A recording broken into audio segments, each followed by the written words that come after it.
মাটিতে করবি, টিকোমা, গৌরীচুরি করি, টবেও করি। তবে এই আমাদের যে গার্ডেন আছে এখানে কি সুন্দর দেখুন, করবি ভর্তি হয়ে আছে, এত থোকা থোকা ফুল হয়ে আছে। আপনারাও বাড়ির গেটের সামনে এরকম করবি আর এই যে টিকোমা, গৌরীচুরি,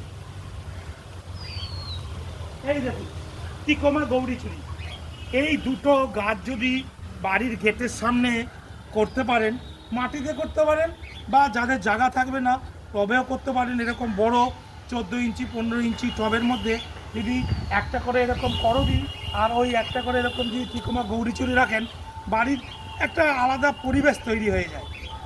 দেখুন কি সুন্দর লাগছে, সারা বছরই মোটামুটি ফুল ফুটে থাকে এই করবি আর এই টিকোমা, গৌরীচুরি।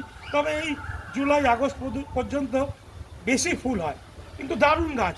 এর অত কেয়ার দরকার হয় না, নর্মাল মাটি, গোবর সার 50% গোবর আর 50% মাটিতেই আপনার এই গাছ হয়ে যায়। কোনো কিছু স্প্রে করার দরকার নেই, জল দিন আর এই গাছটা করুন। সবাইকে বারবার একটা কথাই বলি, গ্লোবাল ওয়ার্মিংয়ে লড়াই করার জন্য আপনারা গাছ লাগান, গাছের সাথে থাকুন। গাছ অনেক ভালো করে, ভালো পরিবেশ তৈরি করে। একটাই আমাদের slogan, plant a tree, stop global warming. মানে এত সুন্দর ফুল ফুটে আছে, মানে এত আনন্দ লাগছে কি বলবো।